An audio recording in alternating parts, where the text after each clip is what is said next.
नमस्कार मित्रों, हमारी चैनल में तमारू स्वागत है। मित्रों, सऊदी अरेबिया में मौतनी सजाओना आंकड़ा फरी दुनिया ने चौंकावी दीधा है। शनिवार त्यारे मित्रों सऊदी अरेबिया सरकारे त्यारे एक दिवस में 8 लोगों ने फांसी लटकावी दीधा है, जेमां 7 विदेशी नागरिक हता, जेमां 4 सोमालिया अने 3 इथियोपियाना त्यारे नागरिक शामिल हता। आ तमाम पर आरोप हतो के तेमणे त्यारे शिशु तस्करी करी हती। वधु वात करवामां आवे तो सऊदी प्रेस एजेंसी रिपोर्ट अनुसार 2025 ની શરૂઆતથી અત્યાર સુધીમાં 230 લોકોના મોતની સજા આપવામાં આવી ચૂકી છે, તેમાંથી 154 મોત ત્યારે ડ્રગ્સને જોડાયેલા કેસમાં થઈ છે। આ સંખ્યા ગત વર્ષની સરખામણીમાં ઘણી વધારે છે અને શક્યતા છે કે 2025માં આંકડો ગત વર્ષ કરતાં રેકોર્ડ 338 મોતને પણ પાર કરી શકે છે।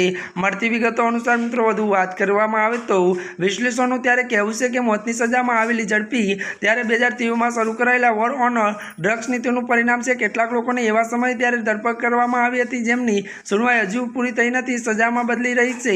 સાઉદી 2022ના ત્યારે અંતમાં ડ્રગ્સ મામલામાં ત્યારે ફાંસી પર લગાવી લોક હટાવી હતી। ત્યારે મિત્રો આજના માટે બસ આટલું જ। અમારી ચેનલમાં નવા હોય તો અમારી ચેનલને લાઇક, શેર અને સબસ્ક્રાઈબ કરી દેજો। ધન્યવાદ।